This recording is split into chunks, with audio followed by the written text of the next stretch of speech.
Hello বন্ধুরা, Monika kitchen হোমে সবাইকে স্বাগতম। এদিকে দেখো পমফ্রেট মাছ, আমি পমফ্রেট মাছ সর্ষে বাটা দিয়ে করব।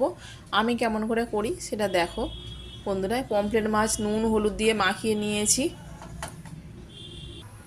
কড়াইটা আমার গরম হয়ে গেছে, আমি এবার দিয়ে দেবো সর্ষের তেল।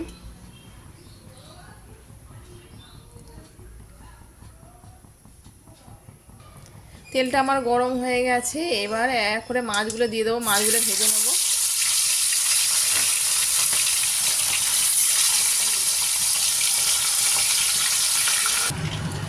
দেখো বন্ধুরা, আমি মশলাটা পেস্ট করে নেবো।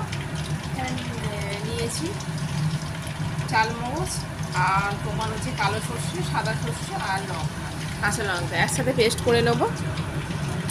একটু নুন দেবো আর একটু হলুদ দেবো, দিয়ে পেস্ট করে নেবো, কেন সর্ষেটা তাহলে তিতো হবে না। দেখুন বন্ধুরা, আমার মাছগুলো সব ভাজা হয়ে গেছে। এদিকে দেখো, আমি তেলের ওপরে প্রথমে হচ্ছে কালো জিরে ফোড়ন দেবো, দিয়ে দিলাম।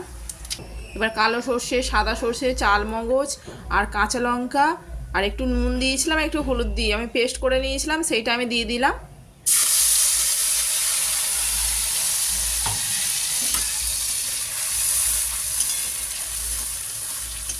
বেশিক্ষণ তেলে করবে না, নাহলে তিতো হয়ে যাবে বেশিক্ষণ নাড়লে।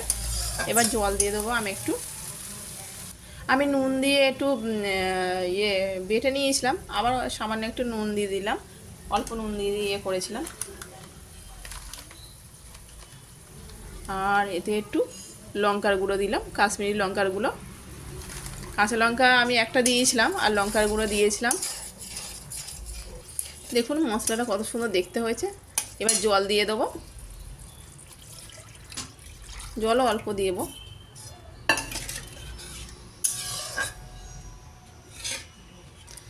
আমার ঝোলটা ফুটে উঠেছে, এবার মাছগুলো এক এক করে দিয়ে দেবো। মাছগুলো দিয়ে দিলাম, আর মাছগুলো সব মাছগুলো দিয়ে দিলাম। উপর থেকে আমি কাঁচা লঙ্কা, গোটা কাঁচা লঙ্কা দিয়ে দিলাম। আমার মাছটা হয়ে গেছে, এবার ওপর থেকে আমি ধনেপাতা ছড়িয়ে দিলাম। এরকমভাবে আপনারাও করে খেয়ে দেখবেন কেমন খুব সুন্দর লাগে, বাড়িতে একবার ট্রাই করে দেখবেন। আর এবার একটু কাঁচা সর্ষের তেল আমি ওপর থেকে ছড়িয়ে দেবো। এত সুন্দর লাগে খেতে, এটা গরম গরম ভাতের সাথে আপনারা খাবেন, এত সুন্দর লাগে খেতে কি বলবো। দেখুন বন্ধুরা, মাছটা কত সুন্দর দেখতে হয়েছে দেখুন। আর আমার রেসিপিটা যদি ভালো লেগে থাকে একটু লাইক কমেন্ট শেয়ার করবেন আর সাবস্ক্রাইব করবেন। বাই বাই বন্ধুরা।